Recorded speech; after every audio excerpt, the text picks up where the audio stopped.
Hello student, आप कैसे हैं। आज हम लोग क्लास 10th का चैप्टर 1 लेके चल रहे हैं, जिसका नाम है रियल नंबर्स। रियल नंबर्स क्या होता है, इसके लिए हम लोग जो है आज हम लोग देखते हैं कि कैसे इसको जो है करना है। ठीक है, देखिए इसमें आपको बताया जाएगा कि रियल नंबर क्या होता है, रियल नंबर क्या होता है और उसके जो है उससे संबंधित जो कुछ भी आपका टॉपिक्स है उस टॉपिक को हम लोग जो है समझेंगे और देखेंगे कि क्या होता है। रियल नंबर्स क्या होता है, real numbers in compress all rational and irrational number, यानी कि वैसा नंबर जिसमें रियल नंबर, रेशनल नंबर और इरेशनल नंबर दोनों होता है और उसको जो है कंटिन्यूअस नंबर लाइन और उसको नंबर लाइन पर इंडिकेट किया जा सकता है, और तो उसको हम क्या कहते हैं, रियल नंबर्स कहते हैं, रियल नंबर कहते हैं। और रेशनल नंबर क्या होता है, रेशनल नंबर्स क्या होता है कि numbers that can be expressed as a fraction p upon q, यानी कि वैसा नंबर जिसको p अपॉन q यानी कि न्यूमरेटर एंड डिनोमिनेटर के फॉर्म में इंडिकेट किया जाता है, तो उसको हम क्या कहते हैं, उसको हम रेशनल नंबर कहते हैं। जैसे where p upon q are integers, या इंटीजर होगा, और देखिए कंडीशन क्या है कि q जो है 0 के इक्वल नहीं होगा। और दूसरा है कि इरेशनल नंबर क्या होता है, इरेशनल नंबर यानी कि numbers that can B not express, यानी कि जिसको p अपॉन q के रूप में इंडिकेट नहीं किया जाता है, उसको हम क्या कहते हैं, इरेशनल नंबर कहते हैं। और यह जो है इसमें यह जो नंबर होगा वह नॉन टर्मिनेटिंग होगा, यानी कि वह जो है आगे की ओर बढ़ता ही जाएगा। जैसे कि देखिए यह है कि √3 और √2, इसमें आपको जो है some important question, some important problem आपको हम लेकर चले हैं। जैसा कि दिया गया कि find the prime factors 1 upon, ये क्वेश्चन यही है कि फाइंड द प्राइम फैक्टर्स, तो उसका प्राइम फैक्टर निकालना है किसका, 140 का। जब 140 का जब प्राइम फैक्टर निकालेंगे तो जब देखो 2 से 140 में हम डिवाइड करेंगे तो 70 आएगा, 70 में 2 का डिवाइड करेंगे तो 35 आएगा, 35 में जो है 5 का डिवाइड करेंगे तो 7 आएगा, 7 में 7 का डिवाइड करेंगे तो 1 आएगा।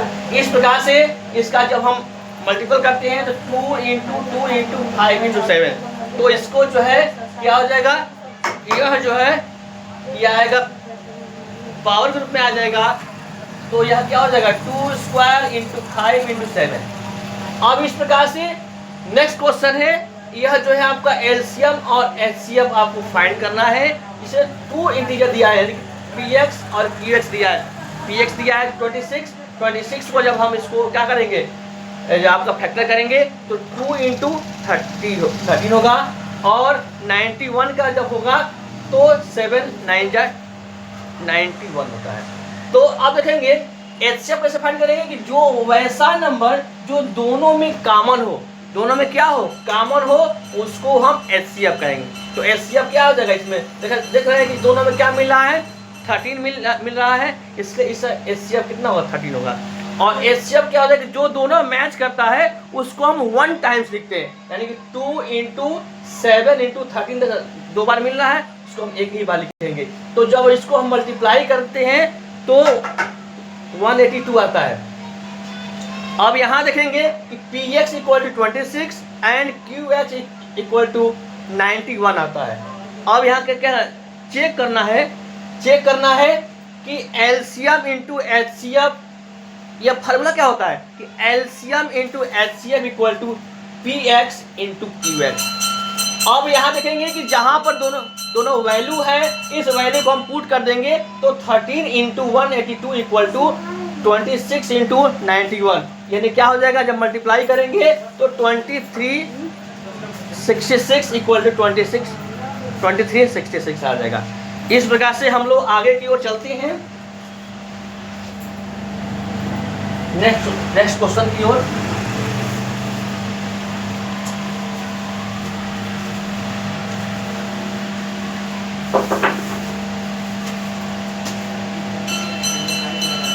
यह देखिए क्वेश्चन नंबर 3 है कि given that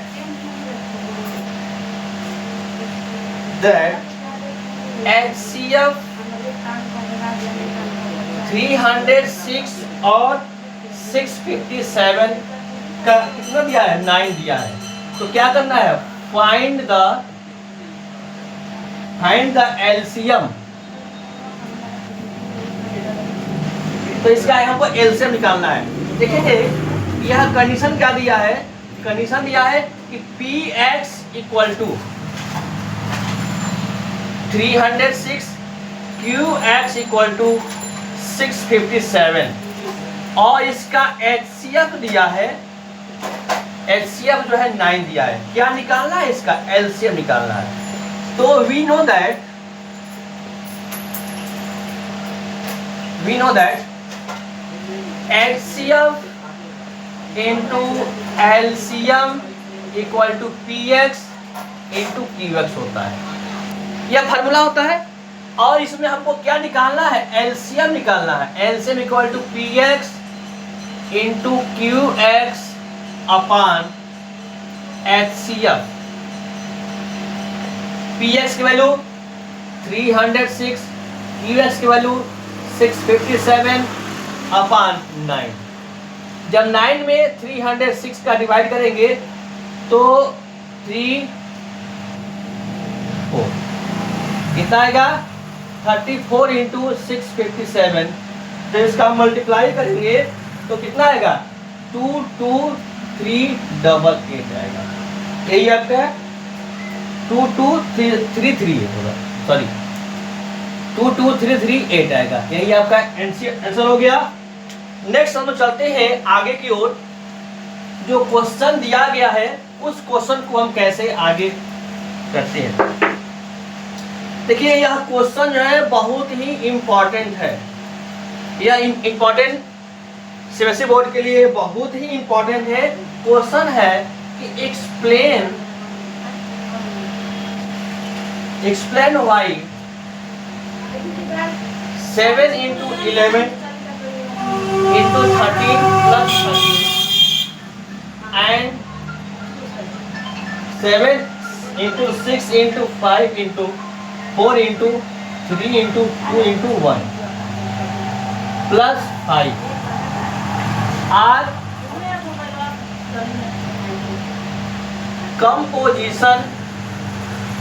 composite numbers।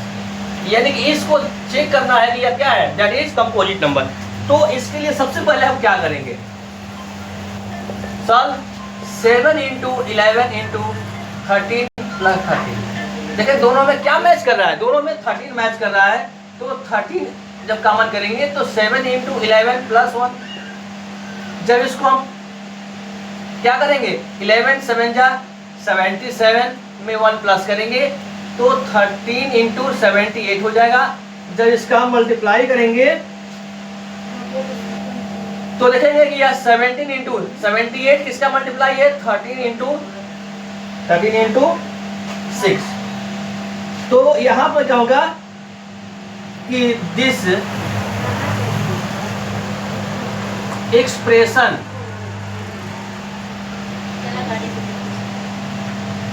Has 6 and 13। ठीक, अब हम लोग आगे चलते हैं। तो so this is composite number. क्या होगा, ये कंपोजिट हो गया। अब सेम यही प्रोसेस है, 7 into 6 into 5 into 4 into 3 into 2 into 1 plus 5। देखेंगे इस दोनों में क्या मिल रहा है, 5 मिल रहा है। 5 को कॉमन कर लेंगे तो 7 into 6 into 4 into 3 into 2 into 1 plus 1। जब हम इसका मल्टीप्लाई करेंगे तो कितना हो जाएगा, यह हो जाएगा आपका 1008 plus 1। जब इसका हम तो यह हो गया आपका 1009 हो गया। सो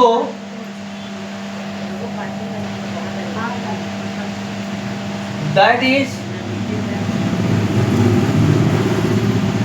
factors of 5 and 1009.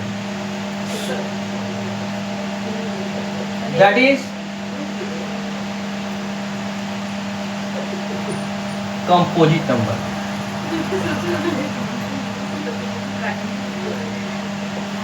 Composite number, ठीक है। इस प्रकार से यह आपको देखिए, इसमें क्या करना था कि इसमें एक्सप्लेन करना है कि year number and year number जो है क्या है, कंपोजिट नंबर। तो सबसे पहले मैंने क्या कि 7 × 11 × 13 + 13, इस दोनों में क्या कॉमन है, 13 कॉमन है, इसको कॉमन जो है बाहर कर देंगे। तो 7 × 11 + 1, तब इसका हम जो है 7 में 11 का मल्टीप्लाई करेंगे तो 77 हो जाएगा, इसमें +1 कर देंगे तो 13 × 78, यानी कि 13 × 13 + 6, यानी कि यह क्या है, इसमें 13 और 6 का क्या है, मल्टीपल है, तो इसलिए क्या है, that is a composite number. Next year number लेंगे, तो इसमें देखेंगे क्या कि 7 × 6 × 5 × 4 × 3 × 2 × 1 + 5, इस दोनों में क्या कॉमन है, 5 कॉमन है। जब 5 कॉमन हो गया तो इसमें 7 6 4 3 2 1 का मल्टीप्लाई करेंगे तो 1008 हो जाएगा, इसमें +1 करेंगे तो 5 × 1009 हो गया। तो देखेंगे कि so that is a factor of 5 × 1009, तो इसलिए यह क्या है, यह आपका कंपोजिट नंबर है, ठीक है। अब देखिए आगे की ओर चलते हम लोग। यह जो क्वेश्चन है यह बहुत ही इंपॉर्टेंट है, यह बहुत बार बोर्ड में आ चुका है, इसलिए इसको क्वेश्चन मैंने लिया है। और इसी टाइप का एक क्वेश्चन और भी हम आपको दिखाते हैं।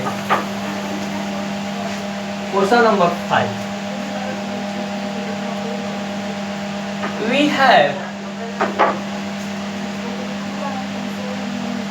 we have to prove √5 is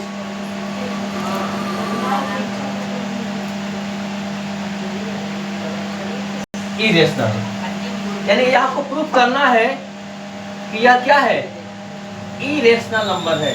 यह भी बहुत ही इंपॉर्टेंट क्वेश्चन, इतनी बहुत बार यह जो है बोर्ड परीक्षा में आ चुका है। और तो पहले हम क्या करेंगे,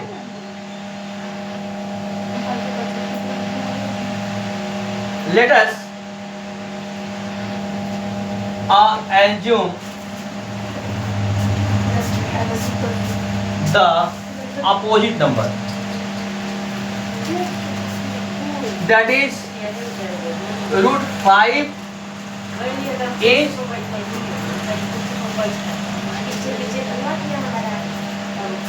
rational, hence √5 = a/b। तो क्या करेंगे, अब यहाँ पर क्रॉस मल्टीप्लिकेशन कर देंगे तो क्या हो जाएगा, √5b = a। तो अब क्या करेंगे, squaring both side, squaring both side जब स्क्वायर कर देंगे तो क्या हो जाएगा, 5b² = a²।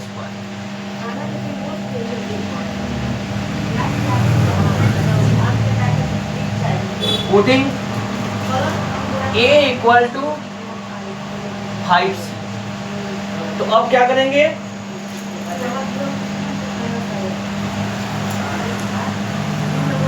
तो 5b² = a की वैल्यू 5c लेना है, यानी कि 5c का स्क्वायर करेंगे तो 5b² = 25c²। तो यह क्या हो जाएगा, b² = 25c²/5, यह कैंसिल हो गया, यानी कि b² = 5c²,